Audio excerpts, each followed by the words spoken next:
Did you know that HBOT could save an estimated 30,000 people per year? 2 million people per year sustain a traumatic brain injury, maybe even more. Of those, 50,000 die per year, but it's estimated that 60% of that number would not die if they had been given hyperbaric oxygen therapy. So imagine 30,000 people per year being saved by simply being given oxygen under pressure. In today's talk, we're going to discuss several ways that HBOT helps the brain with specific conditions, and we'll briefly discuss some of the barriers in the way of people getting HBOT. HBOT stimulates neuroplasticity of the brain, which helps with conditions like traumatic brain injury and stroke. HBOT stimulates the creation of new blood vessels, neovascularization, and awakens dormant parts of the brain, which further helps those that have had a stroke. HBOT combats brain fog and fatigue, and it helps improve blood flow.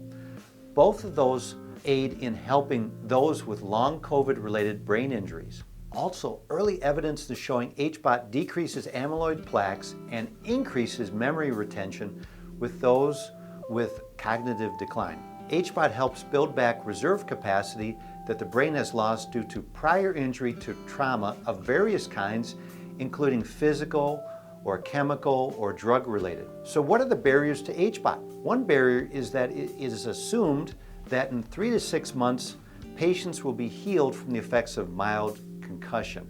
This has been shown to be not the case. A study was done on young adults who previously had a mild concussion with a loss of consciousness 2 to 3 years prior. They were put into a flight simulator with a simulated decreased atmospheric pressure equivalent to 12,530 feet of elevation. They found that this group of people had a significant decrease in cognitive function compared to a group of people without the prior history of concussions. So what was found through that study was people that seemingly had healed after a concussion were not actually fully healed. And this is happening to a lot of people. Another barrier is people just do not understand HBOT. They do not understand how it works, how safe it is, or what condition it helps. We're even seeing that there are chambers, like in a hospital setting, that the chambers are being underutilized for conditions where it would be warranted and covered by insurance. So let me share with you what we've seen in our office after 3 years of doing hyperbaric oxygen therapy with patients with various conditions. We've had multiple patients that have had concussions, and we've seen wonderful changes for those patients with concussions. Having worked with those patients, I'm absolutely convinced that we need to address concussions of various degrees with some level of hyperbaric oxygen therapy. Recently, my son was doing karate, and as he was doing karate, he got kicked in the side of the head. And we made sure he got in that chamber right away. Now, he didn't have any outward signs of a concussion. He wasn't throwing up, he wasn't fatigued, he didn't have a headache, but we wanted to make sure that that reserve capacity was built back. We've had other patients with more severe symptoms of concussions. We had an 18-month-old patient a year ago who was throwing up after the concussion that she had.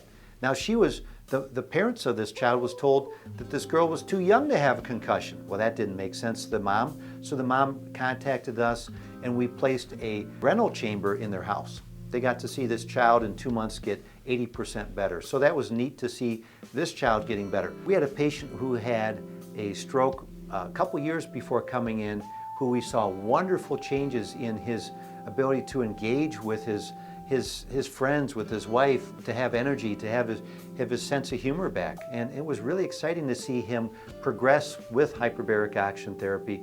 And we've also had patients with long COVID issues related to brain fog and fatigue who we're seeing changes currently as they're doing dives right now, or we've worked with them in the past where we've seen positive changes with it. So there's been many conditions that we've seen brain health improved with hyperbaric oxygen therapy. So again, to recap, imagine there's estimated to be 2 million people per year who have a concussion, and of those, 50,000 people a year are dying due to that concussion. Now, through studies, it's estimated 60% of those 50,000 people would be saved by having had hyperbaric oxygen therapy. So that's every year 30,000 people being saved with hyperbaric oxygen therapy is the potential.